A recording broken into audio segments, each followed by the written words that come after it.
আলাইকুম ওয়া রাহমাতুল্লাহি ওয়া বারাকাতুহু।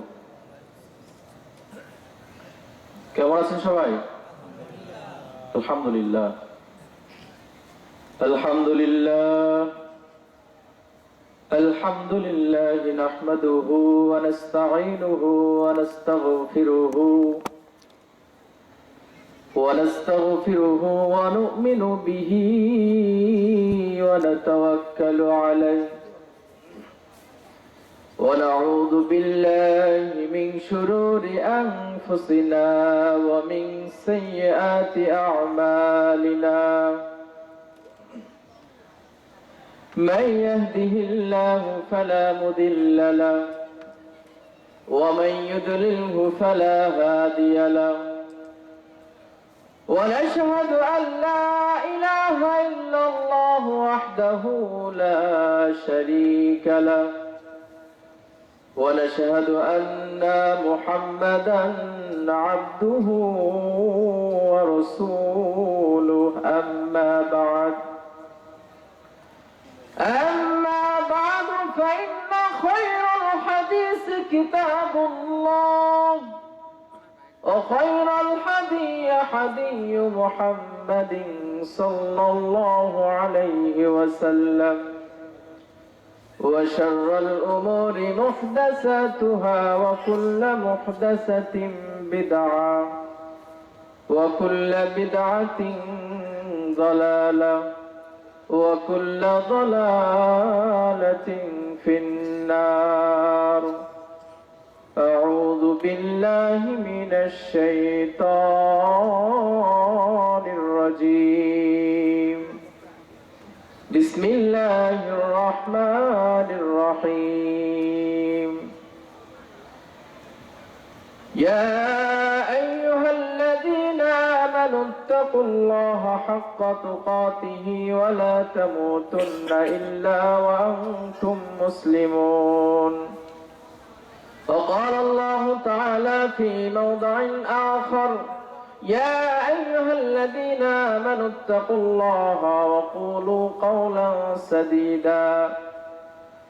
وقال الله تعالى في موضع آخر: يا أيها الناس اعبدوا ربكم الذي خلقكم والذين من قبلكم لعلكم تتقون.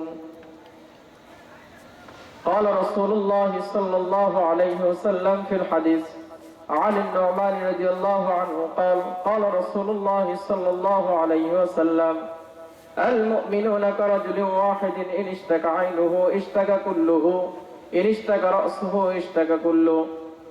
قال رسول الله صلى الله عليه وسلم: ببعد جسدي كن في الدنيا كأنك غريب أو عابر سبيل حتى تغتسلوا.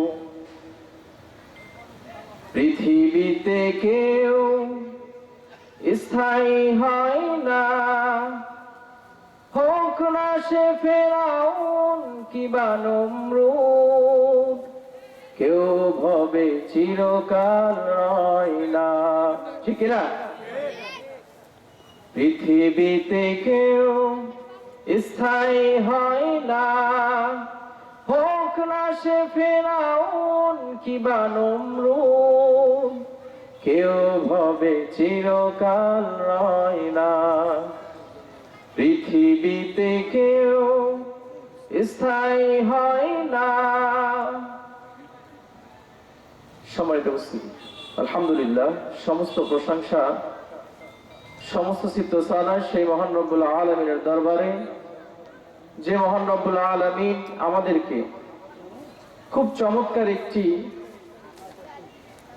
অনুষ্ঠানে এসে কোরআন ও হাদিস থেকে কিছু কথা বলার এবং কিছু কথা শোনার তৌফিক দান করলেন। সেই মহান রব্বুল আলামিনের দরবারে সবাই দিল থেকে জোরে সোরে বলি আলহামদুলিল্লাহ। আচ্ছা, আপনারা মাহফিলে এসে খুশি না বেজার? কে কে খুশি হাত তোলেন তো? আলহামদুলিল্লাহ। কারণ আল্লাহ রাসূল সাল্লাল্লাহু আলাইহি সাল্লাম বলছেন, যারা কোরআনের মাহফিলে যায় যারা দ্বীনি আলোচনায় বসে, আল্লাহ রাব্বুল আলামিনের রহমতের ফেরেশতারা এদেরকে ঘিরে রাখে, সুবহানাল্লাহ। এবং আল্লাহ রাব্বুল আলামিনের কথা যতক্ষণ লোকজন ওই মাহফিল শ্রবণ করে, ততক্ষণ আল্লাহ রাব্বুল আলামিন তাদের উপর রহমত বর্ষণ করতে থাকেন, সুবহানাল্লাহ। তাহলে এখনো যারা আমরা মেলায় বা বাড়িতে বসে আছি, অযথা সময় নষ্ট করছি, এরা কিন্তু আল্লাহর রহমত থেকে বিরত হয়ে গেছেন, ঠিক না? আমরা জানি যে আল্লাহর শুকরিয়া আদায় করে শেষ করা যাবে না। যাবে? তার বাস্তব যদি কিছু প্রমাণ দিই আরো বুঝতে পারবেন। এই মুহূর্তে যদি আমরা কোন মেডিকেল, কোন হাসপাতাল, কোন ক্লিনিকে যাই, তাহলে আরো বুঝতে পারবো যে আল্লাহ রাব্বুল আলামিন ওই হাসপাতাল, মেডিকেল, ক্লিনিকের রোগীদের থেকে আল্লাহ রাব্বুল আলামিন আপনাদেরকে, আমাকে কতটা সুস্থ রেখেছেন, আলহামদুলিল্লাহ। আরো বুঝতে পারবো যদি আমরা কোন জেলখানায় যাই, তাহলে জেলখানার কয়েদিদের থেকে বুঝতে পারবো আল্লাহ রাব্বুল আলামিন আপনাদেরকে, আমাকে জেলখানার কয়েদিদের থেকে কতটা নিরাপদে রেখেছেন, আলহামদুলিল্লাহ। আরো বুঝতে পারবো যদি আমরা পাবনা মেন্টাল হসপিটালে যাই, তাহলে বুঝতে পারবো আল্লাহ রাব্বুল আলামিন তাদের মেন্টালিটি সমস্যা থেকে আল্লাহ রাব্বুল আলামিন আপনাদের মেন্টালিটি, আমার মেন্টালিটি কতটা সতেজ রেখেছেন। এই জন্য আবারও জোরে সোরে আল্লাহর শুকরিয়া আদায় করে সকলে বলে আলহামদুলিল্লাহ। দরুদ বর্ষিত হোক শেষ নবীর প্রতি, যে নবীর অক্লান্ত পরিশ্রমে আমরা পেয়েছি শান্তির ধর্ম, ইসলাম ধর্ম। যে নবীর আগমনে আমরা আজ এই মধুমাখা ইসলামকে ঠিকরে ধরে রাখতে পেরেছি। যে নবীর আদর্শকে বাস্তবায়ন করতে পারলে ইহকালে শান্তি এবং পরকালে মুক্তি, সেই নবীর উপর দরুদ পাঠ করি, সকলে বলি আল্লাহুম্মা সাল্লি আলাইহি আল্লাহুম্মা বারিক আলাইহি। সম্মানিত উপস্থিতি, আজকের সংক্ষিপ্ত সময়ে সংক্ষিপ্ত আলোচনার বিষয় হচ্ছে মরণ একদিন আসবেই। এটা আমরা বিশ্বাস করি? মরণ একদিন আমাদের হবে, এটা আমরা বিশ্বাস করি কিনা? ছোট থেকে বড়, বয়স কম থেকে বয়স বেশি, প্রত্যেকেই আমরা জানি দুনিয়াতে যখন এসেছি মৃত্যু একদিন বরণ করতেই হবে,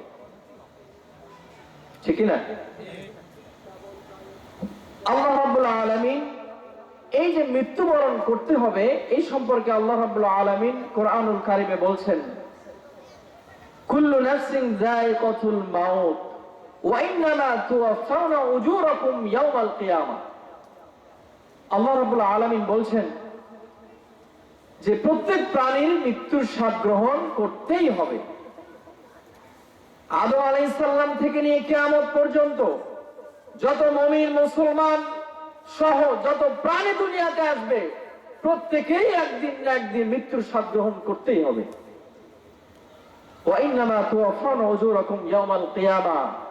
এবং তোমরা দুনিয়াতে যে যেইভাবে আমল করেছো, কিয়ামতের দিন এই আমলের প্রতিদান সমানভাবে তোমাদেরকে দেওয়া হবে। আল্লাহু আকবার। কোনো ছাড় নাই। আমরা বলি যে সারা বাংলাদেশে 90% মুসলমানের সংখ্যা, অথচ আল্লাহ রাব্বুল আলামিন বলছেন যে ইন্নাস সালাতা তানহা আনিল ফাহশাই ওয়াল মুনকার, নিশ্চয়ই সালাত মানুষকে অন্যায় অশ্লীল কাজ থেকে বিরত রাখে। আল্লাহ রাসূল সাল্লাল্লাহু আলাইহি ওয়াসাল্লাম বলছেন যে বাইনাল আবদি ওয়া বাইনাল কুফরি তারকুস সালাত, মুসলমান এবং কাফিরদের মধ্যে পার্থক্য হচ্ছে সালাত। আমরা বলি যে 90% মুসলমান বাংলাদেশে, অথচ আমরা যদি প্রত্যেকটা পরিবারে যাই, প্রত্যেকটা পরিবারে যদি 10 জন করে সদস্য থাকে, একজনও নামাজি পাওয়া যায় না। বললাম? তাহলে আমরা কিভাবে বলি 90% মুসলমান আমাদের বাংলাদেশে?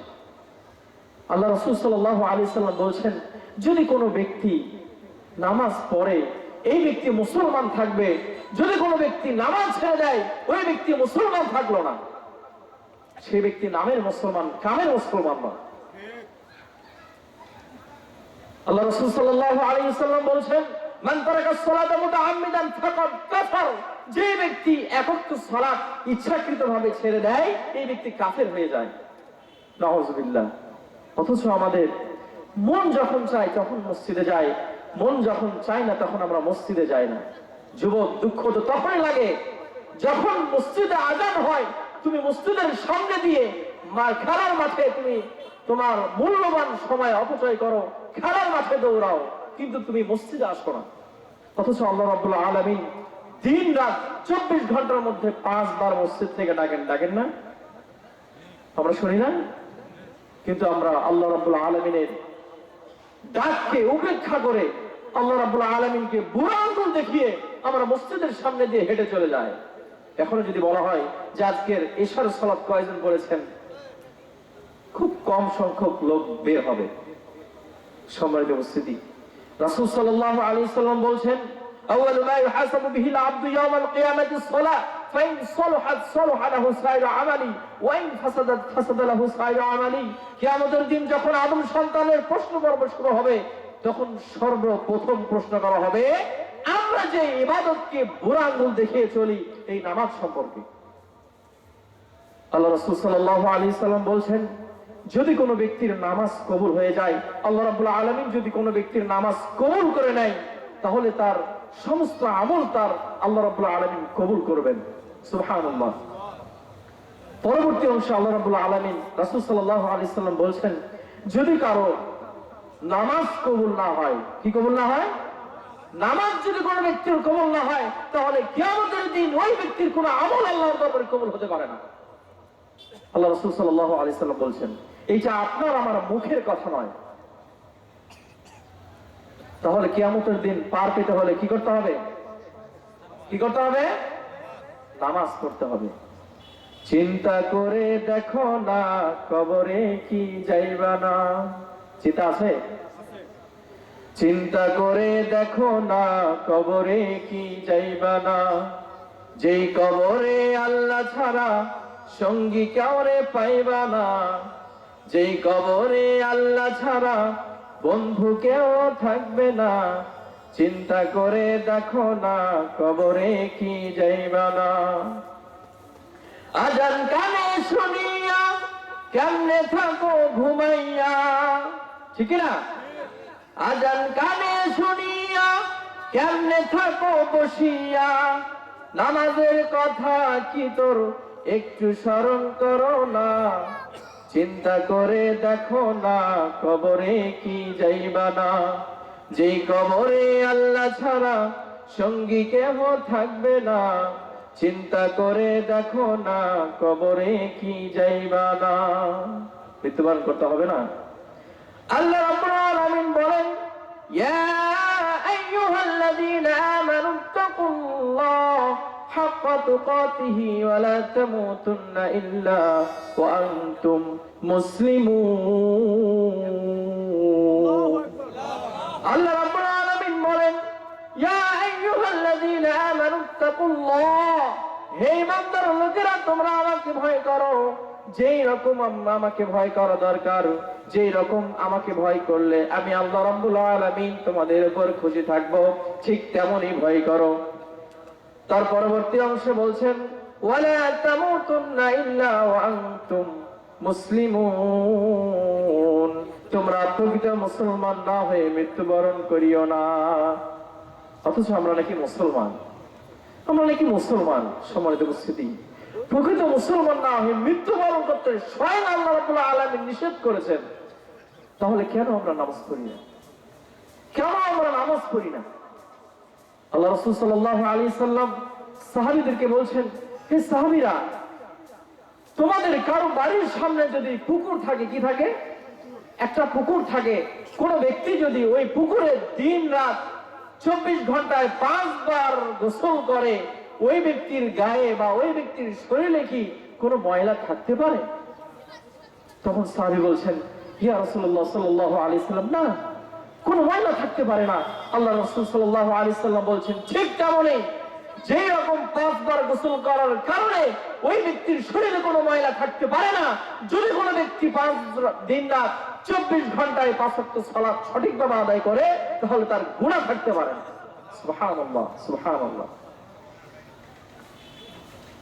আল্লাহ রাব্বুল আলামিন যখন জান্নাত সৃষ্টি করলেন এবং জাহান্নাম সৃষ্টি করলেন, তখন জিবরাইল আলাইহিস সালামকে বলছেন, জিবরাইল তুমি যাও আমার জান্নাত দেখে আসো, দেখো আমি কত চমৎকার ভাবে জান্নাত সৃষ্টি করেছি, তুমি জান্নাত দেখে আসো। জিবরাইল আলাইহিস সালাম জান্নাত দেখতে গেলেন, জান্নাত দেখে আসলেন, এসে বলছেন, আল্লাহ তোমার ইজ্জতের কসম করে বলছি, তোমার সম্মানের কসম করে বলছি, তুমি জান্নাত এত নিয়ামত দ্বারা সাজাইছো, আমি যখন দেখলাম আমি মনে করছি তোমার কোন বান্দা জান্নাত ছাড়া যাইতে চাইবে না, সবাই তোমার জান্নাতে যাইতে চাইবে। সুবহানাল্লাহ। এইবার আল্লাহ রাব্বুল আলামিন জিবরাইল আলাইহিস সালামকে বলছেন, জিবরাইল যাও তুমি জাহান্নাম দেখে আসো। জিবরাইল আলাইহিস সালাম জাহান্নাম দেখতে গেলেন, জাহান্নাম দেখে এসে বলছেন, আল্লাহ তোমার ইজ্জতের কসম করে বলছি, তোমার সম্মানের কসম করে বলছি, তুমি জান্নাত এত কষ্ট, জান্নাত শুধু শান্তির জায়গা যেখানে কোনো শান্তি নাই, আমার মন বলছে তোমার কোন বান্দাই জাহান্নামে যাইতে চাইবে না। আল্লাহু আকবার। জাহান্নামে যাইতে চান? কারা কারা জাহান্নামে যাইতে চান? হাত তুলেন তো।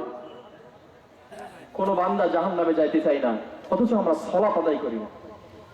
কোন ব্যক্তি জাহান্নামে যাইতে চাই না, সবাই চায় আমি যেন মৃত্যুর পরে জান্নাতুল ফেরদাউস, আমি যেন জান্নাতুল ফেরদাউসে অবস্থান করতে পারি, সবার মনের আশা। কিন্তু আমরা কি করতে পারি না? সালাত করি না, আমরা সুদ ছাড়তে পারি না, আমরা ঘুষ ছাড়তে পারি না, আমরা জিনা ব্যভিচার ছাড়তে পারি না, আমরা ফাহিশা কথা ছাড়তে পারি না। অথচ আল্লাহ রাব্বুল আলামিন সুদকে হারাম করেছেন, এইটা আমরা হালাল করে নিয়েছি। আল্লাহ রাব্বুল আলামিন ঘুষকে হারাম করেছেন, এইটা আমরা হালাল করে নিয়েছি। আল্লাহ রাব্বুল আলামিন নামাজ পড়তে বলেছেন, আমরা নামাজ পড়ছি না। আল্লাহ রাব্বুল আলামিন নেশাদার দ্রব্য পান করতে নিষেধ করেছেন, হারাম করেছেন, কিন্তু আমরা ওইটাকেই হালাল করে নিয়েছি। তাহলে আল্লাহ রাব্বুল আলামিনের আদেশ নিষেধ, বিধি নিষেধ যদি আমরা মেনে চলি, কিয়ামতের দিন জান্নাত পাওয়া সম্ভব? কখনোই না। সম্মানিত উপস্থিতি, জিবরাইল আলাইহিস সালাম যখন জাহান্নাম দেখে আসলেন, এসে আল্লাহ রাব্বুল আলামিনকে বলছেন, আল্লাহ জাহান্নাম এত কষ্ট, শুধু আগুন আর আগুন, যেখানে কোনো শান্তি নাই, আমার মন বলছে তোমার কোন বান্দা জাহান্নামে যাবে না। এইবার আল্লাহ রাব্বুল আলামিন জান্নাতকে নিয়ম নীতি কষ্ট ক্লেশ দ্বারা সাজালেন। কি দ্বারা? নিয়ম নীতি ত্যাগ তিতিক্ষা কষ্ট ক্লেশ দ্বারা যখন সাজালেন, এবং জাহান্নামকে মনের ইচ্ছা কামনা বাসনা চাহিদা দ্বারা সাজালেন, এইবার জিবরাইল আলাইহিস সালামকে বলছেন, জিবরাইল তুমি এইবার যাও জান্নাত দেখে আসো। জিবরাইল আলাইহিস সালাম জান্নাত দেখতে গেলেন, জান্নাত দেখে আসলেন, এসে বলছেন, আল্লাহ তোমার ইজ্জতের কসম করে বলছি, তুমি জান্নাত যে নিয়ম নীতি কষ্ট ক্লেশ ত্যাগ তিতিক্ষা দ্বারা সাজাইছো, আমার মন বলছে তোমার বেশিরভাগ মানুষ জান্নাত পাবে না। তাউযুবিল্লাহ। আল্লাহু আকবার। সম্মানিত উপস্থিতি, জিবরাইল আলাইহিস সালাম যখন দেখলেন যে জান্নাত পাওয়া বড়ই কঠিন, জান্নাত পেতে হলে পিতামাতার সাথে সদ্ব্যবহার করতে হবে, জান্নাত পেতে হলে সুদের টাকা খাওয়া যাবে না, জান্নাত পেতে হলে মদ পান করা যাবে না, নেশাদার দ্রব্য পান করা যাবে না, জান্নাত পেতে হলে ঘুষ খাওয়া যাবে না, তাহলেই জান্নাত পাওয়া যাবে। ঠিক বলছি? আমার কিন্তু সুর নাই। আলোচনা ভালো লাগছে? সম্মানিত উপস্থিতি, জিবরাইল আলাইহিস সালামকে এইবার বলছেন, জিবরাইল তুমি যাও জাহান্নাম দেখে আসো। জিবরাইল আলাইহিস সালাম জাহান্নাম দেখলেন, এসে বলছেন, আল্লাহ তোমার ইজ্জতের কসম করে বলছি, জাহান্নাম তুমি যেই মনের ইচ্ছা কামনা বাসনা চাহিদা দ্বারা ঘেরাও করে রেখেছো, সাজিয়েছো, আমার মন বলছে তোমার প্রত্যেকটা বান্দাই জাহান্নামে যাবে। আল্লাহু আকবার। জাহান্নামের ভয় হয় না? মৃত্যুর ভয় হয় না? আমি আপনাকে কি দিয়ে বোঝাই মৃত্যুর কষ্ট কত কঠিন, মৃত্যুর যন্ত্রণা কত কঠিন। আরে মৃত্যুর যন্ত্রণা তো কি কঠিন, তার চাইতে বেশি কঠিন হচ্ছে কবরের আযাব। কবরের শাস্তি তো কি কঠিন, তার চাইতে বেশি কঠিন হচ্ছে কিয়ামতের মাঠ। কিয়ামতের মাঠ তো কি কঠিন, তাই চাইতে বেশি কঠিন হচ্ছে পুলসিরাত। পুলসিরাত তো কি কঠিন, তার চাইতে বেশি বেশি বেশি কঠিন হচ্ছে জাহান্নাম। যে জাহান্নামের আগুন আমরা কেউ সহ্য করতে পারবো না। পারবো? বলছিলাম যে প্রত্যেকের একদিন মৃত্যুবরণ করতেই হবে। সে যেই হোক না কেন। আল্লাহ রাব্বুল আলামিন বলছেন, আইনামা তাকুনু ইদরিকুমুল মাউত ওয়ালাউ কুনতুম ফি বুরুজিম মুশাইয়াদা, তোমরা যেখানে অবস্থান করো মৃত্যু তোমাদেরকে পাকড়াও করবেই। বুঝলেন? মৃত্যু থেকে কেউ পলায়ন করতে পারবেন না। এই জন্য আমাদের সর্বপ্রথম উচিত প্রকৃত মুসলমান হওয়া, প্রকৃত ঈমানদার হওয়া। আল্লাহ রাব্বুল আলামিন বলেন, ওয়ালা তাহিনু ওয়ালা তাহজানু ওয়া আনতুমুল আ'লাউনা ইন কুনতুম মুমিনিন। হে ঈমানদার লোকেরা, হে প্রকৃত ঈমানদার লোক, হে প্রকৃত মুসলমান, হে মুমিনগণ, আমি তোমাদেরকে বলছি, ওয়ালা তাহিনু, তোমাদের কোনো ভয় নেই, ওয়ালা তাহজানু, তোমাদের কোনো চিন্তা নেই, ওয়া আনতুমুল আ'লাউনা ইন কুনতুম মুমিনিন, তোমরাই তো বিজয় লাভ করতে পারবে যদি তোমরা সত্যিকারের মুসলমান হয়ে যাও। সুবহানাল্লাহ, আল্লাহু আকবার। বিজয় আমাদেরই হবে, কিন্তু শর্ত হচ্ছে প্রকৃত ঈমানদার হওয়া, প্রকৃত মুসলমান হওয়া। আমরা কেমন মুসলমান জানেন? দেখেন, আমি বলছি, আল্লাহ রাব্বুল আলামিন বলছেন, লা ইয়াত্তাখিযুল মুমিনুনাল কাফিরিনা আউলিয়া মিন দুনিল মুমিনিন।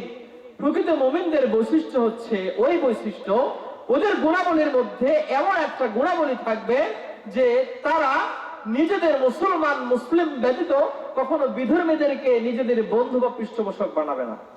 ঠিক কিনা? অথচ আমাদের বন্ধু একজন ইহুদি, আমাদের বন্ধু একজন খ্রিস্টান, আমাদের বন্ধু একজন হিন্দু, আমাদের বন্ধু একজন নাসারা, বিধর্মী আমাদের বন্ধু। কিন্তু আল্লাহ রাব্বুল আলামিন বলছেন, যারা সত্যিকারের মুসলমান হবে, যারা প্রকৃত ঈমানদার হবে, এরা অপর মুসলমান ব্যতীত কখনো বিধর্মীদেরকে, কাফিরদেরকে, খ্রিস্টানদেরকে, হিন্দুদেরকে নিজেদের বন্ধু বানাবে না। কিভাবে তাদেরকে বন্ধু বানায় জানেন? বিশ্বকাপ খেলা হয় না, তখন খ্রিস্টানদের তালে তালে আপনার আমার সন্তানেরা কি করে জানেন? চুল কাটে মেসি স্টাইল, নেইমার স্টাইল।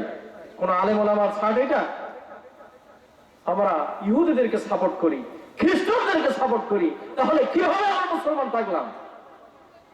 আল্লাহ রাব্বুল আলামিন বলছেন, একজন মুসলমান যদি সত্যিকারের মুসলমান হতে চায়, তাহলে কোনোভাবেই, কোনো কারণেই কোনো বিধর্মীদেরকে নিজেদের বন্ধু বানানো যাবে না। আমাদের একজন বন্ধু দরকার, যে বন্ধু যখন আমি নামাজ পড়বো না, যে বন্ধু বলবে, আরে আমি একাই জান্নাতে থাকবো, তুই নামাজে চ, আমরা দুইজনে একসাথে জান্নাতে থাকবো। আমাদের বন্ধু ঠিক তেমন, আমাদের বন্ধু যখন সিগারেট খায় তখন আমাদেরকে বলে, একটা মার। এরকম বন্ধু না? আল্লাহ আমাদের ক্ষমা করুন, বলুন আমিন। আল্লাহ রাব্বুল আলামিন বলছেন যে, ইন্নামাল মুমিনুনা ইখওয়া, একজন মুমিন আরেক মুমিনের ভাই। একজন মুমিন আরেক মুমিনের কি? ভাই। আপনি কতক্ষণ মুসলমান থাকবেন, প্রকৃত মুসলমান থাকবেন, যখন আপনি অপর মুসলমান ভাইকে নিজেদের ভাইয়ের মতো ব্যবহার করবেন। এই যে একজন মুমিন অপর মুমিনের যে ভাই, আপনি যে তাকে ভাই মনে করলেন, এইটাও একটা মুমিনের গুণাবলী। এইবার আসেন, যারা মুমিন বা ঈমানদার হবে, এদের ব্যাপারে আল্লাহ রাব্বুল আলামিন কি চমৎকার বলেছেন। আল্লাহ রাব্বুল আলামিন বলেন, ইয়া আইয়ুহাল্লাযীনা আমানু ইন তানসুরুল্লাহ ইয়ানসুরকুম ওয়া ইউসাব্বিত আকদামাকুম। হে ঈমানদার লোকেরা, ইয়া আইয়ুহাল্লাযীনা আমানু, হে ঈমানদার লোকেরা, হে প্রকৃত মুসলমান ব্যক্তিরা, হে মুমিনগণ, ইন তানসুরুল্লাহ, যদি তোমরা আমার সাহায্য করো, ইয়ানসুরকুম, আমি তোমাদেরকে সাহায্য করব, ওয়া ইউসাব্বিত আকদামাকুম, এবং আমি তোমাদেরকে স্থির প্রতিষ্ঠা দান করব। সুবহানাল্লাহ। আল্লাহ রাব্বুল আলামিনের সাহায্য করবে, তাহলে আল্লাহ রাব্বুল আলামিন তাকে সাহায্য করবেন। সম্মানিত উপস্থিতি, আল্লাহ রাসূল সাল্লাল্লাহু আলাইহি সাল্লাম মুমিনদের গুণাবলী সম্পর্কে একটা হাদিস বলেছেন। হাদিসটি বর্ণনা করেছেন নোমান রাদিয়াল্লাহু আনহু। দেখেন আল্লাহ রাসূল সাল্লাল্লাহু আলাইহি সাল্লাম হাদিসে কি বলছেন। আনি নোমান রাদিয়াল্লাহু আনহু قال قال رسول الله صلى الله عليه وسلم المؤمنون كرجل واحد ان اشتكى عينه اشتكى كله ان اشتكى رأسه اشتكى كله। নোমান রাদিয়াল্লাহু আনহু তে বর্ণিত, তিনি বলেন, রাসূল সাল্লাল্লাহু আলাইহি সাল্লাম বলেছেন যে পৃথিবীতে যত মুসলমান ব্যক্তি আছে, সমস্ত মুসলমান ব্যক্তির বডি একটি বডির নেই। কয়টি? একটি বডির নেই। যখন তার চোখে যন্ত্রণা হয় তখন তার পুরা শরীর বুঝতে পারে, যখন তার মাথা ব্যথা হয় তখন তার পুরা শরীর বিচলিত হয়ে পড়ে। হাদিসটা মনে হয় বোঝাতে পারলাম না। আল্লাহ রাসূল সাল্লাল্লাহু আলাইহি সাল্লাম বলছেন, পৃথিবীতে যত প্রকৃত ঈমানদার আছে, হোক সেটা বাংলাদেশের, হোক সেটা মায়ানমারের, হোক সেটা ফিলিস্তিনের, হোক সেটা আফগানিস্তানের, হোক সেটা সৌদি আরবের, হোক সেটা মদিনার, হোক সেটা আমেরিকার, পৃথিবীর আনাচে কানাচে যত প্রকৃত ঈমানদার আছে, সমস্ত ব্যক্তির বডি একটি বডি নাই। যখন মায়ানমারে কোনো মুসলিম ভাইয়ের প্রতি আঘাত করা হয়, কিন্তু আমরা বাংলাদেশের নামধারী মুসলমান, আমরা তাদের আঘাতে আঘাতপ্রাপ্ত হই না, হই। যখন তাদেরকে অন্যায়ভাবে জুলুম করা হয়, ফিলিস্তিনে যখন কোনো মুসলমান ভাই বোনদের উপরে নির্যাতন করা হয়, তখন আমরা বাংলাদেশের মুসলমান তাদের ব্যথায় ব্যথিত হতে পারি না।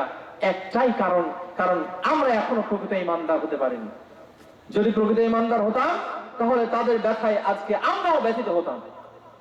কিন্তু আমরা পারি না তাদেরকে অস্ত্র দিয়ে সাহায্য করতে, আমরা পারি না তাদেরকে খাবার দিয়ে সাহায্য করতে, আমরা পারি না তাদেরকে টাকা দিয়ে সাহায্য করতে, আমরা পারি না তাদেরকে পরামর্শ দিয়ে সাহায্য করতে, কিন্তু আমরা তো পারি তাদের জন্য আল্লাহর নিকট দোয়া করে সাহায্য করতে, পারি না? পারি কি না? কিন্তু দোয়াটা করবো কিভাবে? আমরা তো নামাজই পড়ি না। সম্মানিত উপস্থিতি, একটা কথা বলি,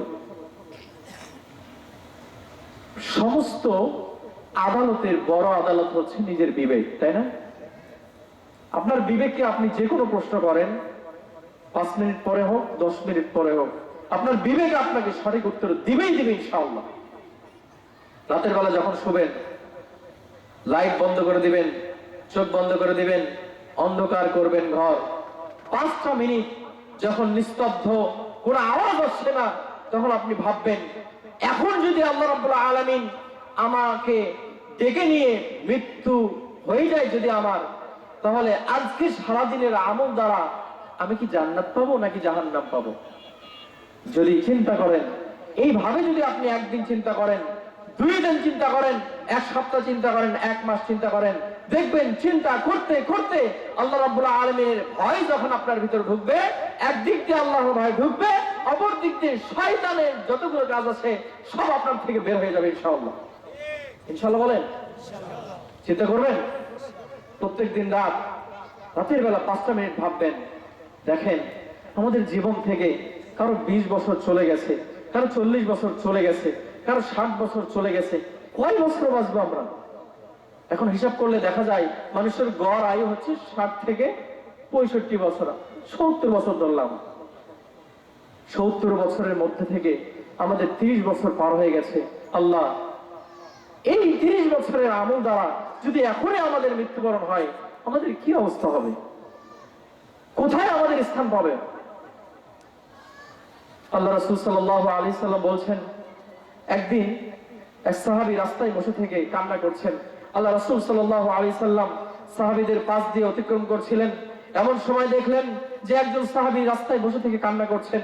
আল্লাহ রাসূল সাল্লাল্লাহু আলাইহি সাল্লাম বলছেন, সাহাবী তুমি কান্না করছো কেন? কেন তুমি কান্না করছো? সাহাবী বলছেন, ইয়া রাসূলুল্লাহ সাল্লাল্লাহু আলাইহি সাল্লাম, কিয়ামতের একটি জিনিস আমার নিকট গোপনীয় আছে, ওইটা ভেবে আমি আজকে কান্না করছি। আল্লাহ রাসূল সাল্লাল্লাহু আলাইহি সাল্লাম বলছেন, সাহাবী তুমি বলছো কি? কিয়ামতের কোন জিনিস গোপন থাকলো? তো আল্লাহ রাব্বুল আলামিন তো বলে দিলেন যে সালাত পড়, জান্নাত পাবা, সুদ খাও, জাহান্নামে যেতে হবে। তুমি ডান পথে চলো, জান্নাতে যেতে পারবা, তোমার কল্যাণ হবে। তুমি বাম দিকে যাও, তোমার অকল্যাণ হবে, মানে তুমি জাহান্নামী। তাহলে সবকিছু আল্লাহ রাব্বুল আলামিন খোলাসা করে বলে দিয়েছেন। কোন জিনিসটা আবার আল্লাহ রাব্বুল আলামিনের নিকট গোপন থাকলো? তখন সাহাবী বলছেন, ইয়া রাসূলুল্লাহ সাল্লাল্লাহু আলাইহি সাল্লাম, কিয়ামতের ওই জিনিসটাই তো আমার নিকট গোপনীয়। কিয়ামতের দিন আল্লাহ রাব্বুল আলামিনের ডান হাতে এক মুষ্টি লোক থাকবে, এরা যাবে জান্নাতে। আল্লাহ রাব্বুল আলামিনের বাম হাতে এক মুষ্টি লোক থাকবে, এরা যাবে জাহান্নামে। আমি আল্লাহর কোন হাতে আছি? আল্লাহু আকবার, জোরে বলি আল্লাহু আকবার। সাহাবীদের চিন্তা চেতনা আর আজকে বর্তমান মুসলমানদের বা আমাদের চিন্তা চেতনা কত তফাৎ। সাহাবী বলছেন যে কিয়ামতের দিন আল্লাহর ডান হাতে এক মুষ্টি লোক থাকবে, এরা যাবে জান্নাতে। আল্লাহর বাম হাতে এক মুষ্টি লোক থাকবে, এরা যাবে জাহান্নামে। আমি সাহাবী আল্লাহর কোন হাতে আছি? আমি কি জান্নাতের হাতে আছি নাকি জাহান্নামের হাতে আছি? আল্লাহু আকবার। আল্লাহ তুমি আমাদের ক্ষমা করো। অথচ আমরা সারাদিন স্ত্রীকে আমরা সময় দিই, আমরা পরিবারকে সময় দিই, আমরা সন্তানদেরকে সময় দিই, কিন্তু সময় হয় না আমাদের 20টা মিনিট এক ওয়াক্ত সালাত নামাজ পড়তে 20 মিনিট সময় লাগে, কিন্তু 5 বিষয়ে 100 মিনিট সময় আমার আল্লাহর রাস্তায় ব্যয় করার সময় হয় না। ঠিক না? আল্লাহ রাব্বুল আলামিন যখন আমাদেরকে ধরবেন কিয়ামতের দিন, যখন আমল কমতির কারণে আল্লাহ রাব্বুল আলামিন যখন আমাদের আমল মিজানের পাল্লায় মাপা হবে, নেকির পাল্লা যখন হালকা হবে, পাপের পাল্লা যদি ভারী হয়, তাহলে আল্লাহ রাব্বুল আলামিন ফেরেশতাদেরকে বলবেন, খুযুহু ফাগুল্লু সুম্মা জাহিমা সাল্লু, তোমরা তাকে ধরো, ডান্ডা বেরি লাগাও এবং ঘাড় ধাক্কা দিয়ে জাহান্নামের ভিতর ফেলে দাও। সম্মানিত উপস্থিতি, তখন আমরা কোথায় পালাবো? মৃত্যুর ভয় আসে না? আসে? মৃত্যুর ভয় কাদের কাদের আছে? হাত তোলেন তো, আমি দেখতে চাই কাদের কাদের মৃত্যুর ভয় আসে। আল্লাহ, তুমি আমাদের সকলকে তোমার দ্বীন ইসলামের পথে কবুল করে নাও, আল্লাহুম্মা আমিন। আল্লাহ, তুমি আমাদের সকলকে দ্বীনের পথে কবুল করে নাও, আল্লাহুম্মা আমিন। বলছিলাম যে মরণ প্রত্যেকটা মানুষের হবে ইনশাআল্লাহ, সুনিশ্চিত হবে। আল্লাহ রাসূল সাল্লাল্লাহু আলাইহি সাল্লাম হযরত আব্দুল্লাহ ইবনে আমর রাদিয়াল্লাহু আনহুকে বলছেন যে আখাযা রাসূলুল্লাহ সাল্লাল্লাহু আলাইহি সাল্লাম বিবাদি জাসাদি। আব্দুল্লাহ ইবনে আমর রাদিয়াল্লাহু আনহু বলছেন যে রাসূল সাল্লাল্লাহু আলাইহি সাল্লাম আমার শরীরের এক পার্শ্ব ধরলেন, যে কোনো এক পার্শ্ব ধরলেন। তারপর আল্লাহ রাসূল সাল্লাল্লাহু আলাইহি সাল্লাম বলছেন, কুন ফিদ দুনিয়া কান্নাকা গরীব। আব্দুল্লাহ ইবনে ওমর, তুমি পৃথিবীতে অপরিচিত ব্যক্তির ন্যায় বসবাস করো, এইটা মনে করো যেন লোকে তোমাকে চেনেই না, এবং তুমি পথচারীর ন্যায় বসবাস করো। আচ্ছা, একটা কথা বলি, যখন আমরা রাস্তায় পথ চলতে চলতে যখন ক্লান্ত হয়ে যায়, কোন রাস্তায় যখন ছায়া পাই, আমরা বসি না ওখানে একটু বিশ্রাম নেওয়ার জন্য, তাই না? আমরা বিশ্রাম নেওয়ার জন্য কি সারাদিন বিশ্রাম নেওয়ার জন্য বসি, নাকি কিছু সময়ের জন্য? কিছু সময়ের জন্য বসি। তাহলে এই কিছু সময়, যেইটুকু সময় আমরা বিশ্রাম নেওয়ার জন্য বসি, এই সময়টুকুই হচ্ছে দুনিয়ার জীবন। আল্লাহু আকবার। তাহলে এই দুনিয়ার জীবনে এসে কিসের আমাদের এত অহংকার, কিসের এত আমাদের অহংকার, কিসের এত আমাদের গৌরব? আমরা মনে করি বগুড়াতে 4টা বাড়ি, ঢাকায় 5টা বাড়ি, বিশাল বিশাল পুকুর ভরা আমার মাছ, বিশাল বিশাল জমি ভরা আমার ফসল, আমার সাথে পারে কে? আমি বলি যে ব্যাংকের টাকা ব্যাংকেই থাকলো। সম্মানিত উপস্থিতি, আমি তাদেরকে বলি যারা এই রকম অহংকার করে কথা বলেন, আপনার একটা টাকা আপনার না। কিভাবে? যখন আপনি মারা যাবেন, ব্যাংকের টাকা ব্যাংকেই থাকবে, পুকুর ভরা মাছ পুকুরেই থাকবে, বগুড়ার বাড়ি বগুড়াতেই থাকবে, ঢাকার বাড়ি ঢাকাতেই থাকবে, ফসল ভরা জমি ভরা ফসল ওই জমিতেই থেকে যাবে। আপনি যখন, আমি যখন মারা যাব, আমার হাতেও যদি 10টা টাকা থাকে, আপনার আমার পরিবার 10টা টাকা খুলে নিয়ে 3.5 হাত গর্তের ভিতরে রেখে আসবে। মিথ্যা বললাম?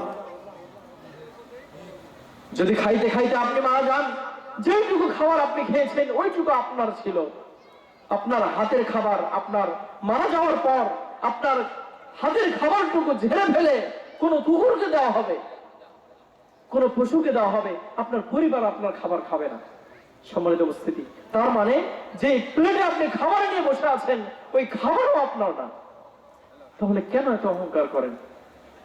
আল্লাহ রাসূল সাল্লাল্লাহু আলাইহি সাল্লাম বলছেন যে সাহাবীরা শোনো, আমার উম্মত তোমরা শোনো, যখন কোনো ব্যক্তি যদি সৎ ব্যক্তি হয়, ওই সৎ ব্যক্তি যখন মারা যায়, আল্লাহ রাসূল সাল্লাল্লাহু আলাইহি সাল্লাম বলছেন এত সহজে লোকটি মারা যায়, তার কোনো কষ্টই হয় না। আল্লাহ রাসূল সাল্লাল্লাহু আলাইহি সাল্লাম বলছেন লোকটি এত সহজে মারা যায়, তিনি উদাহরণ দিচ্ছেন, আল্লাহর নবী সাল্লাল্লাহু আলাইহি সাল্লাম উদাহরণ দিচ্ছেন যে কলসিতে এক কলসি যদি পানি থাকে, ওই কলসি যদি উপর করা হয়, পানি বের হতে কোনো কষ্ট হবে? কোনো কষ্ট হবে না। ঠিক তেমনি এইরকম মৃত্যু, যদি কোনো মুমিন ব্যক্তির এইরকম মৃত্যু হয়, তাহলে ওই মুমিন ব্যক্তির মৃত্যুর সময় কোনো কষ্ট হবে না। সুবহানাল্লাহ।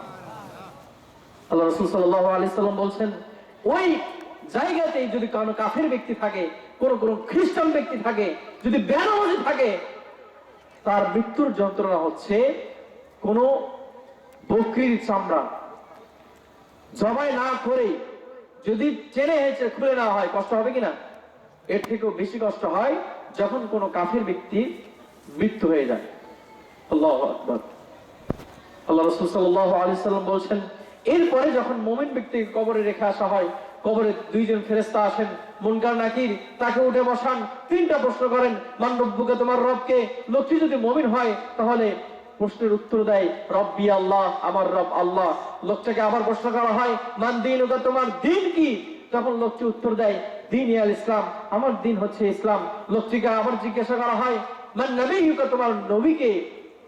নবী সাল্লাল্লাহু আলাইহি সাল্লামের ছবি দেখানো হয় তাকে, দেখো তো এই লোকটাকে কি তোমরা চেনো?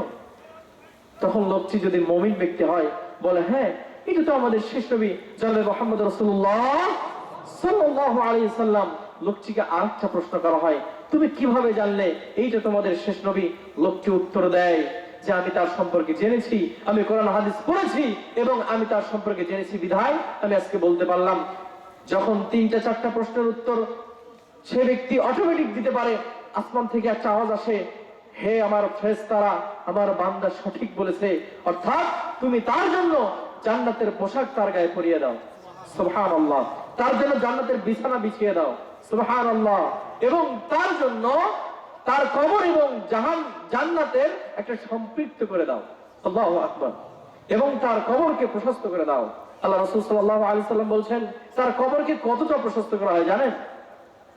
তার দৃষ্টি শক্তি যত দূর যাবে। আল্লাহু আকবার বলবেন না? আল্লাহু আকবার। আমরা শুধু দেখি 3.5 হাত গর্ত না, যদি আপনি মুমিন হয়ে প্রকৃত মুসলমান হয়ে মৃত্যুবরণ করতে পারেন, আপনার কবর এতটা প্রশস্ত হবে, সুবহানাল্লাহ।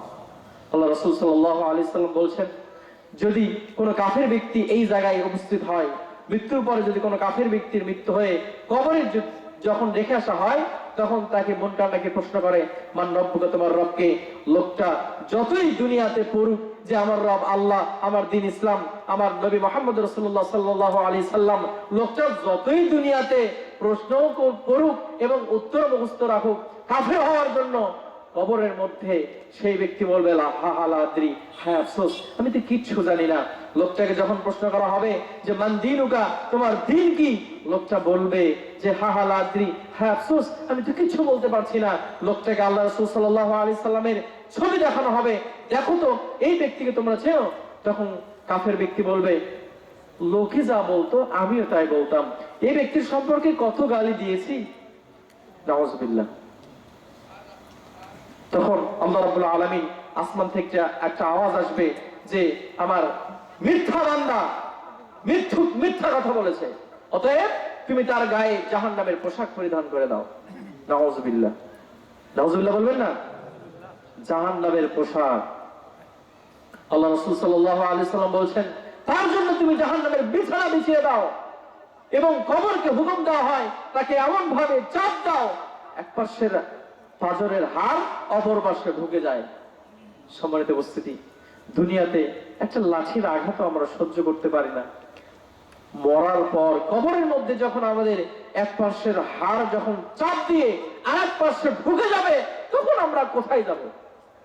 আল্লাহ রাসূল সাল্লাল্লাহু আলাইহি সাল্লাম বলছেন, তখনই একটা ফেরেশতা নিযুক্ত করা হয়, যে ফেরেশতা একজন ফেরেশতা, সে চোখেও দেখতে পারে না, কানেও শুনতে পারে না। আল্লাহ রাসূল সাল্লাল্লাহু আলাইহি সাল্লাম বলছেন, তার হাতে থাকবে একটা হাতুড়ি, যখন তাকে আঘাত করা হবে, একটা আঘাতের কারণে লোকটা 70 হাত মাটির নিচে চলে যাবে, নাউযুবিল্লাহ। আর এত জোরে চিৎকার করবে, আল্লাহ রাসূল সাল্লাল্লাহু আলাইহি সাল্লাম বলছেন, যে ব্যক্তি একটা হাতুড়ির বাড়ি খাওয়ার পরে এত জোরে চিৎকার করবে, আসমান থেকে জমিন, পূর্ব থেকে পশ্চিম, উত্তর থেকে দক্ষিণ, যত পশু পাখি জীব জন্তু আছে, শুধু মানুষ এবং জিন ব্যতীত যত কিছু আছে, সমস্ত কিছু তার চিৎকার আওয়াজ শুনতে পারবে। আল্লাহু আকবার।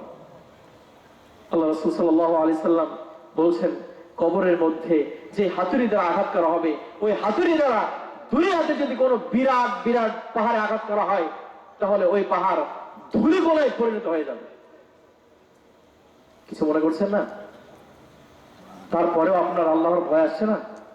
তারপরেও মনে হচ্ছে না যে আমি নামাজ পড়বো? নামাজ পড়বেন কে কে? হাত তুলে দেখান। আল্লাহ রাব্বুল আলামিন, তুমি আমাদের সকলের হাতখানাকে কবুল করে নাও, আল্লাহুম্মা আমিন। আল্লাহ, তুমি আমাদের সকলকে প্রকৃত মুসলমান হয়ে তারপরে মৃত্যুবরণ করার তৌফিক দান করেন, আল্লাহুম্মা আমিন। অথচ আমরা, আল্লাহ রাসূল সাল্লাল্লাহু আলাইহি সাল্লাম বলছেন যে মুরু আওলাদাকুম বিসসালাহ ওয়া হুম আবনাউ সাব'i সিনিনা ওয়াদরিবুহুম আলাইহা ওয়া হুম আবনাউ 10 সিনিনা। তোমাদের সন্তানের বয়স যখন 7 বছর হয় তখন তোমরা তোমাদের সন্তানদেরকে সালাতের আদেশ করো। যখন তোমাদের সন্তানের বয়স 10 বছর হয় ওয়াদরিবুহুম আলাইহা, প্রয়োজনে তাদেরকে প্রহার করো, মারধর করো, তবু তোমাদের সন্তানদেরকে তোমরা কি করো? সালাতের আদেশ করো, সালাতের দিকে পাঠাও, মসজিদে পাঠাও। মানুষ প্রকাশ্যে জিনা করতে লজ্জা পায়, পায় কিনা? প্রকাশ্যে জিনা করতে লজ্জা পায়, মানুষ প্রকাশ্যে বিড়ি খাইতে লজ্জা পায়, মানুষ প্রকাশ্যে খারাপ কথা বলতে লজ্জা পায়, অথচ বেনামাজি হয়ে চলতে লজ্জা পায় না। সম্মানিত উপস্থিতি, আমরা আমাদের সন্তানেরা, কারো 20 বছর হয়ে গেছে, কারো 25 বছর, 30 বছর, একটা আমাদের সন্তান, আমার 2-3টে সন্তানের বাবা হয়ে গেছে, তবুও মসজিদ ধারে আশেপাশে দেখা যায় না কেন? কারণ একটাই, আমাদের ভিতরে ঈমান নাই, যার কারণে আমাদের ভিতরে আল্লাহর ভয়টা কাজ করে না। যদি আল্লাহর ভয় কাজ করত, আমরা 5 ওয়াক্ত সালাত মসজিদে গিয়ে পড়তাম। সম্মানিত উপস্থিতি, আল্লাহ রাব্বুল আলামিন বলছেন যে ইয়া আইয়ুহাল্লাযীনা আমানুত্তাকুল্লাহ ওয়া কুলু কাওলান সাদীদা, হে ইমানদার লোকেরা, তোমরা আল্লাহকে ভয় করো। কাকে ভয় করতে হবে? কাকে? আমাদেরকে দুনিয়ায় পাঠিয়েছেন কে? আমাদেরকে খাবার খাওয়ান কে? আমাদেরকে রিজিক দেন কে? আমরা কার কাছে আবার ফিরে যাব? আল্লাহর কাছে। সেই আল্লাহ রাব্বুল আলামিন আমাদেরকে বলছেন ইয়া আইয়ুহাল্লাযীনা আমানুত্তাকুল্লাহ, তোমরা আমাকে ভয় করো, ওয়া কুলু কাওলান সাদীদা, এবং তোমরা সব সময় কি করো? সত্য কথা বলো। যারা সত্য কথা বলে এদের সঙ্গী হও। সম্মানিত উপস্থিতি, কি করতে হবে? নামাজ পড়তে হবে। পড়বেন ইনশাআল্লাহ? নামাজ পড়তে হবে, 5 ওয়াক্ত সালাত পড়তে হবে। নামাজ ছাড়া কোনো গতি নাই। প্রকৃত মুসলমান হতে হবে। প্রকৃত মুসলমান ছাড়া কোনো গতি নাই। আল্লাহ রাসূল সাল্লাল্লাহু আলাইহি সাল্লাম বলছেন যে কোন ব্যক্তি যদি আল্লাহর নিকটে 1 বিঘত পরিমাণ আগায়, আল্লাহ রাব্বুল আলামিন তার নিকটে 1 হাত পরিমাণ যায়। সুবহানাল্লাহ। কোন ব্যক্তি যদি আল্লাহ রাব্বুল আলামিনের নিকটে হেঁটে যায়, আল্লাহ রাব্বুল আলামিন তার নিকটে দৌড়ায় আসে। সুবহানাল্লাহ। কিন্তু আমরা যে 1 হাত পরিমাণ যাব, আমরা যে 1 বিঘত পরিমাণ যাব, আমরা যে আল্লাহ রাব্বুল আলামিনের নিকটে হেঁটে যাব, এই পদ্ধতি তো আমাদের জানা নেই। হাজার হাজার টাকা খরচ করে আমরা সন্তানদেরকে প্রাইভেট পড়াতে পারি, বাংলা, ইংলিশ, অঙ্ক প্রাইভেট পড়াতে পারি, কিন্তু 500 টাকা খরচ করে আমরা আরবি পড়াতে পারি না। এই নাকি আমরা মুসলমান? ঠিক বললাম? অথচ আল্লাহ রাসূল সাল্লাল্লাহু আলাইহি সাল্লাম বলছেন যে খায়রুকুম মান তাআল্লামাল কুরআনা ওয়া আল্লামা, তোমাদের মধ্যে সেই ব্যক্তি সর্বোত্তম যে ব্যক্তি নিজে কোরআন শিক্ষা করে এবং অপরকে শিক্ষা দেয়। সুবহানাল্লাহ। আল্লাহ রাসূল সাল্লাল্লাহু আলাইহি সাল্লাম এই যে হাদিস একটা বললেন যে তোমাদের মধ্যে সেই ব্যক্তি সর্বোত্তম যে ব্যক্তি নিজে কোরআন শিক্ষা করে এবং অপরকে শিক্ষা দেয়। অথচ আমরা কোরআন পড়ি না। প্রত্যেকটা মুসলমানের ঘরে ঘরে কোরআন আছে, আমরা কোরআন পড়তে জানি না। এইটা আমাদের জন্য দুর্ভাগ্য। সম্মানিত উপস্থিতি, মুসলমানের ঘরে জন্ম নিয়েছি, এইটা আমাদের জন্য সৌভাগ্য। কিন্তু মুসলমানের ঘরে জন্ম নিয়েও আজ পর্যন্ত প্রকৃত মুসলমান হতে পারিনি, এইটা আমাদের জন্য দুর্ভাগ্য। আমরা প্রত্যেকের ঘরে ঘরে কোরআন আছে, আমরা কোরআনকে শুধু সাজিয়ে রাখি। যত উঁচায় উঁচায় রাখা যায়, আলমারির উপর রাখো, সানসাইটের উপর রাখো, আরো উপরে রাখো, কোরআনকে সম্মান করি, কিন্তু কোরআন পড়ার জিনিস।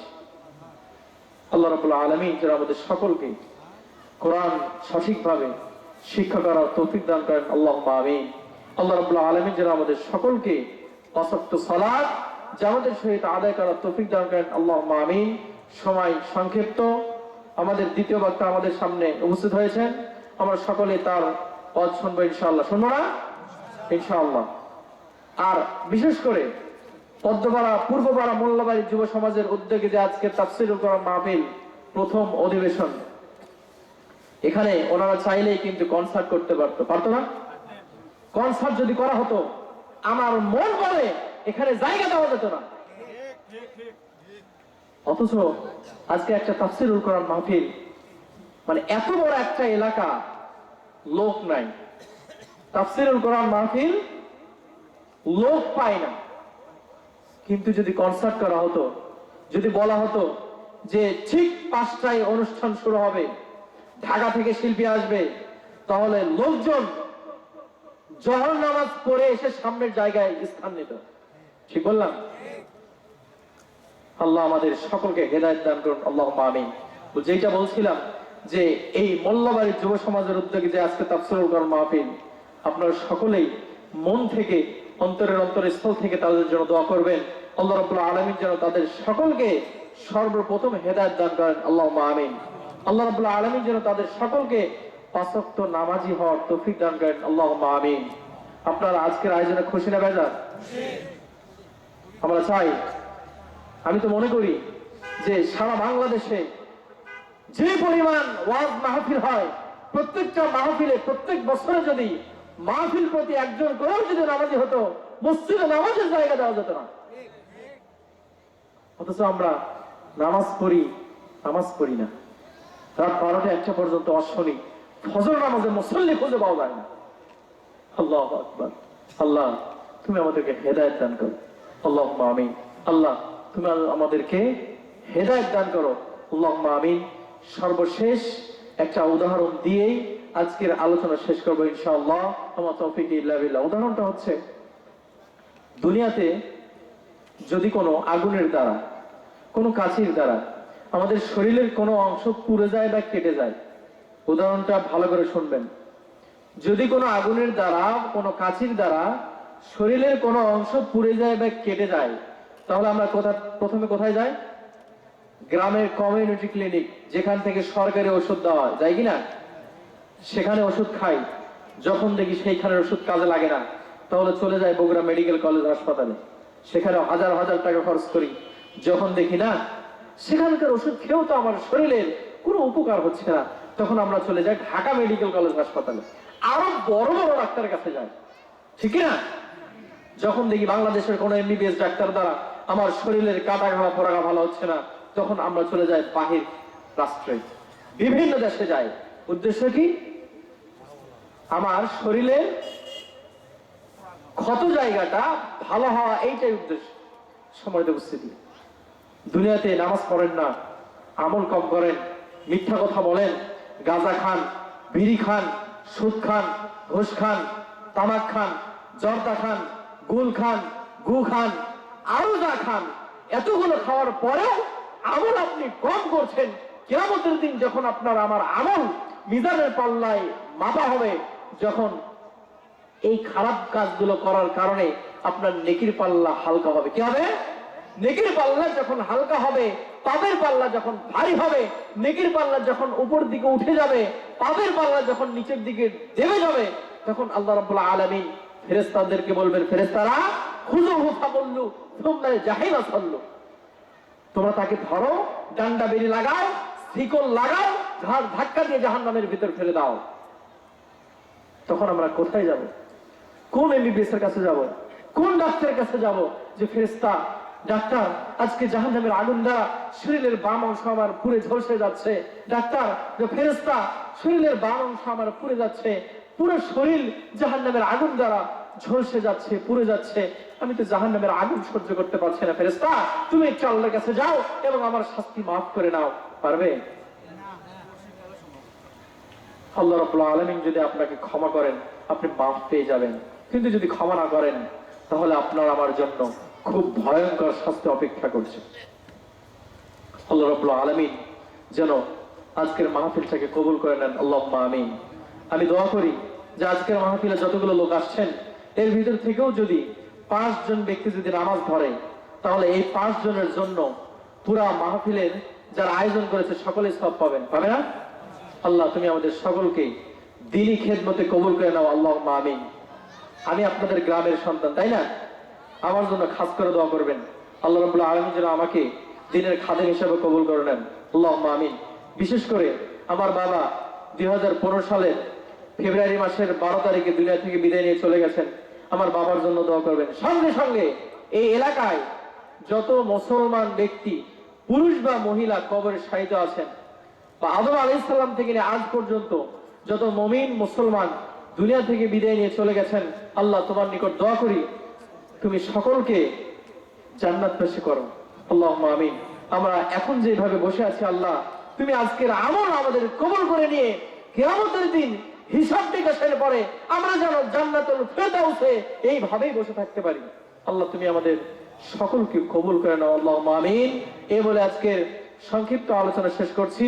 ওয়া তাওফীক ইল্লা বিল্লাহ, আলাইহি তাওয়াক্কালতু ওয়া ইলাইহি ইউনীব।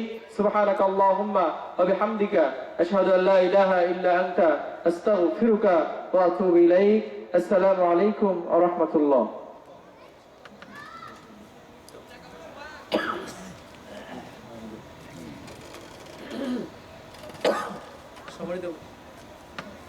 সম্মানিত উপস্থিতি, আমরা আরেকটা দাওয়াত দিচ্ছি আপনাদেরকে। বিরাট তাফসিরুল কোরআন মাহফিল 2025, স্থান তরফ ভাইকা, পশ্চিমপাড়া জামে মসজিদ। চেনেন না সবাই? মসজিদ সংলগ্ন পুকুর পাড় ময়দান। তারিখ 17ই জানুয়ারি 2025, রোজ শুক্রবার 17ই জানুয়ারি। সভাপতি আলী আসগর বাবু মাস্টার। প্রধান বক্তা থাকবেন ওখানে অধ্যাপক মাওলানা নুরুল ইসলাম সুপার নওগাঁ। দ্বিতীয় বক্তা থাকবেন মাওলানা মোহাম্মদ আব্দুল গফুর জিহাদি বগুড়া। তৃতীয় বক্তা মনিরুজ্জামান খতিব, নন্দগ্রাম কেন্দ্রীয় জামে মসজিদ, শাহজাহানপুর। আয়োজনে অত্র এলাকার যুব সমাজ। আপনারা সকালে ওখানে যাবেন আগামী 17ই জানুয়ারি। আল্লাহ যেন ওই মাহফিলকেও কবুল করে নেন, আল্লাহুম্মা আমিন। আসসালামু আলাইকুম ওয়া রাহমাতুল্লাহ। আসসালামু আলাইকুম রহমতুল্লাহি ওয়া বারাকাতুহু। আলহামদুলিল্লাহ, আমার মেহেদি হাসান মাহাদি বিন শামসুর রহমানের অত্যন্ত জ্ঞানগর্ভ আলোচনা করেছি। তা প্রত্যেকটি আলোচনা যেন আমল করার মতো। জান্নাত জাহান্নাম আলোচনা করেছেন। আসলে এরকম আলোচনা হওয়া আমাদের সমাজে হওয়া দরকার রয়েছে। আমরা কিন্তু আগে, আমি গত বছর এক জায়গায় বলেছিলাম, এক ছোট শিশু সন্তান বড় মানুষকে মারল। এই তুমি শুধু মারলে কেন? তো হুজুর, মারে কোনো বয়স নাই, মারে কোনো বয়স নাই। আমি ভাবলাম মৃত্যুর কোনো বয়স নাই, মৃত্যুর কোনো বয়স নাই, মারে কোনো বয়স নাই, মৃত্যুর কোনো বয়স নাই। মৃত্যুর কার কখন ঘটবে বলা যাবে না, কথা বাস্তব। সুতরাং আজকে আমাদের মাঝে মাহাদি অত্যন্ত আলোচনা করেছেন জ্ঞানগর্ভ। আপনারা দেখেন, আমরা প্রত্যেকটা মাহফিলে যেয়ে থাকি, সেখানে মাহফিলে কি আমার আদায় বাদায় হয়, অনেক জায়গায় আদায় হয়, হয় মক্তব না মাদ্রাসা, অনেক জায়গায় আলোচনা করে থাকে বা আদায় হয়ে থাকে। কিন্তু আজকে এমন একটি মাহফিল, কোনো আদায় নাই। সেই হিসেবে তো আমার মনে হয় লোকে ওই মাদ্রাসায় আজকে মাহফিল হবে, কোনো আদায় হবে না। আমরা সবাই যাব, উচিত ছিল সবাই লোক এখানে আসে মাহফিল শোনা, ফ্রি। কিন্তু আজকে যার ফিরে আসে না, ফ্রি শোভা আজকে কোনো আদায় নাই। তারপরেও যদি না আসেন, অদর মতন দুর্ভাগ্য কেউ নাই, দুর্ভাগ্যবাদ। যাক, আপনারা মনে কিছু নেবেন না। আমার অত্যন্ত শেষপদ ছোট ভাই, সবার পরিচিত আলেম, বাড়ি হলো জয়ভোগা, পেশিমাম মুসলিম খ্রিস্টান মসজিদে খতিব। তিনি আপনাদের মাঝে অত্যন্ত সরলী কণ্ঠে, মধু কণ্ঠে বক্তব্য দিয়ে থাকেন। আমি তার প্রত্যেকটা বিভিন্ন জায়গায় মাহফিলে গিয়ে থাকি, দায়িত্ব পেয়ে থাকি। উনি খুব জ্ঞানগর্ভ আলোচনা করে থাকেন। আশা রাখবো ইনশাল্লাহ আজিজ আমাদের মাঝে আজকে আলোচনা মাওলানা মোহাম্মদ আব্দুল খালিক সাহেব বক্তব্য রাখছেন। আসসালামু আলাইকুম সকলকে। এরপরে আরো ইনশাল্লাহ যোগ্য বিজ্ঞ পণ্ডিত আলেম আছেন, উনিও বক্তব্য দিবেন। আসসালামু আলাইকুম।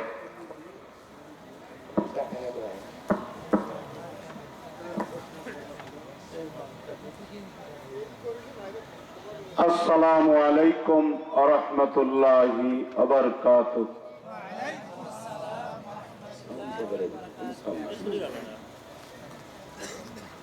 ইন্নাল হামদুলিল্লাহ আলহামদুলিল্লাহি কাফা ওয়াস সালামুন আলা ইবাদ